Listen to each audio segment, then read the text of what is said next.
Hey everybody, welcome back to Backlog Banter. I'm your boy Abram, joined as usual by Tucker Hazel. We're here today to talk about our favorite child that we're perpetually disappointed by, Nintendo.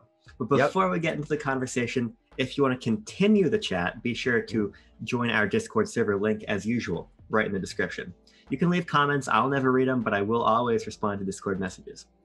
Also, if you're down there, if you're rooting around, you're hunting and pecking to the description, the subscribe button's right there too, so you might as well give it a little click and join us on this journey. We are now over 230 subscribers, which is pretty cool. And also, I believe as of today, we have uploaded our 200th video on this channel. That's staggering. It's a lot, yeah. That's staggering. You know what else is staggering? Nintendo Switch Online, probably. The complete lack of meaningful content in Nintendo Switch Online. Yep. Because Tucker, you can have this discussion about how bad NSO is pretty much any day of the week, but today we're doing it because just a couple days ago, Nintendo announced the new batch of games coming to NES and SNES Online, full of prehistoric man and fire and ice and none of the missing... Psycho Shadow, Psycho Mantis. Cyber Shadow already came out. Cyberpunk, one of them. Yeah, no. Month, quote unquote, they don't do it monthly anymore. Unfortunately. But most recent batch of games is, I would say, probably the most disappointing that we've seen. What about the month where we got like the boat racing game? You know what I'm talking about? Do you remember that? There was one where we got Scat, or was that the same month as Donkey Kong 3 though? Donkey Kong Country 3. That's the problem. The point is NSO needs some work. It needs a little bit of a facelift. Mm-hmm. Because there is value here. You're not being charged particularly much. You know, having access to these NES, SNES libraries is really great because it's a very accessible way to play so many classic games. But for me, I become a lot less content with how bad the service is when you contextualize it against what other companies are doing. 100%. When you just look, even just looking vacuously at how little is actually here in comparison to how much you would get for free on Wii U and 3DS. You know, there's just a lot of ways where you can cut the value proposition and it doesn't look very good. Sure. So we need a solution, right? Sure. Yes.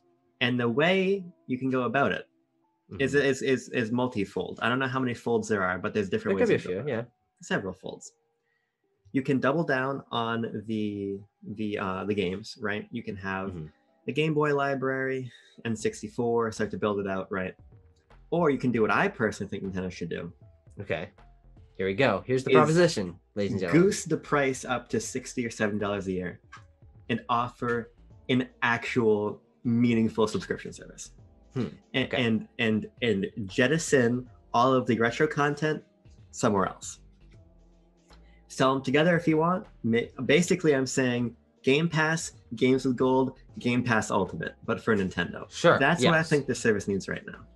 And I think it's actually a pretty salient concept, maybe not to Nintendo, because clearly they're doing well for themselves on this system there. But when, as you said, when comparing it to PlayStation Plus, to Xbox Live, Gold, Game Pass, all of that, it's kind of sad that the games dropped this month is Fire and Ice and Prehistoric Man, when we got Concrete Genie and Control and a new game, Destruction All-Stars on PlayStation, and Game Pass is getting Final Fantasy 12, is getting all the Yakuza games. They keep getting these drops of large-scale games, and Nintendo's like, have an NES game you've never heard of. Chew on this for a little while. And unfortunately, and strangely enough, they don't do these drops monthly anymore. No. If they did them monthly or more than that, if it was a week like this, but it was just a week or 2 weeks difference between getting more games, not that bad. Unfortunately, they've even slowed their own drip down to an unreasonable crawl.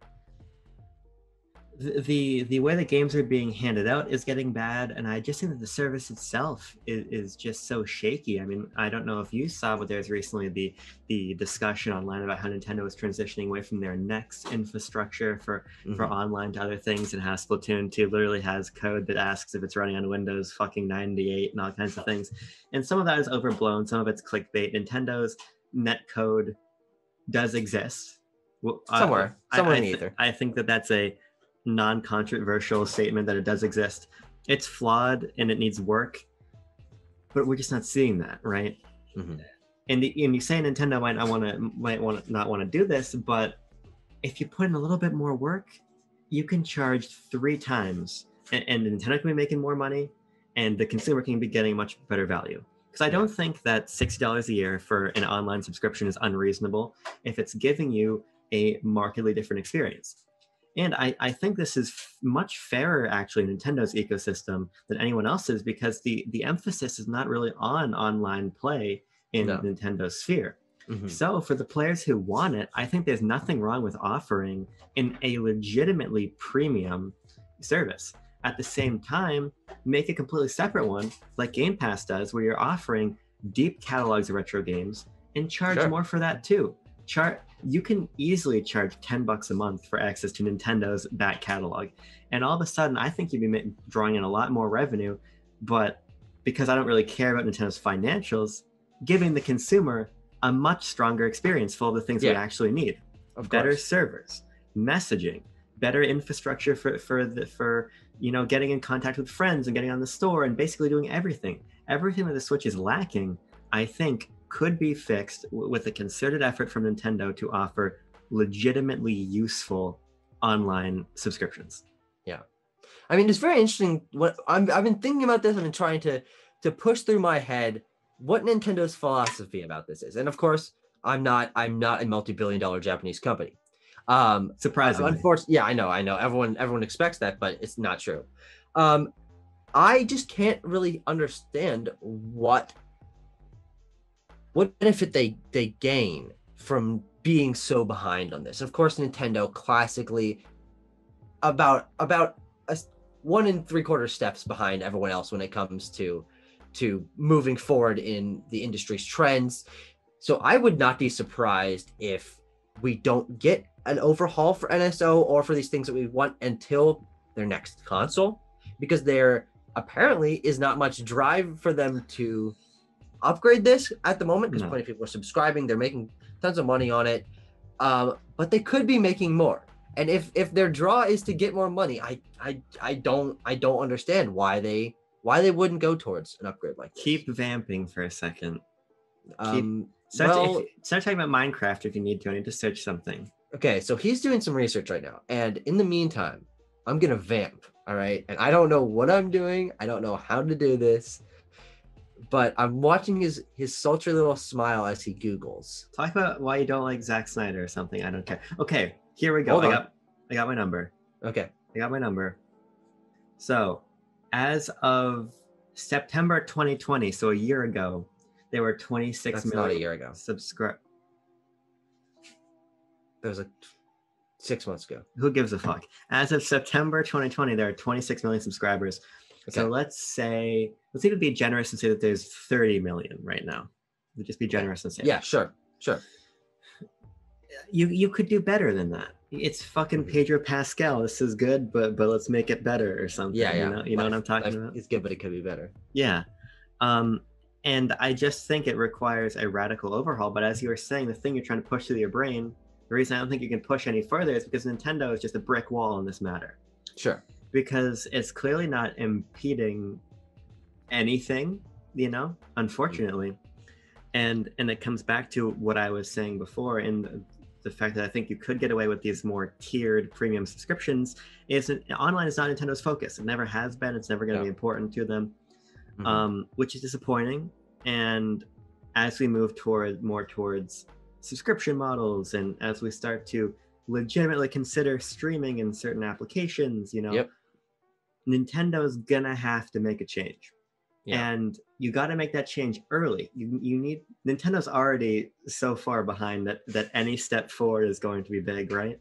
But the closer you can get to the front of this wave, the better. And they are making strides, but they're not big enough. And I really think that the solution is this sort of two-tiered. What do you need? Do you need the retro games? Do you need an actually competent modern online service? Pick one, pick the other, pick them both. Sure. And people would pay for it, especially a Netflix of Nintendo's classic games. People would pay a lot for that. So I think it's and I think the one thing that also, well in the back of my mind, I'm thinking, okay, well, I don't really want to pay that much more for Nintendo Switch Online. Yeah. I already am hesitant enough to pay for Game Pass and PS Plus because I personally don't get the value out of those that I know they have. Yeah. However, Nintendo offers the family plan deal for Nintendo Switch Online. Just robbery.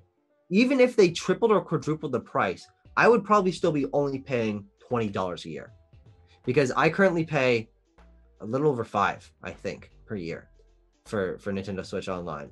And at its current value, I get that value out of that. I get $5 worth of use a year out of that. However, I am willing to,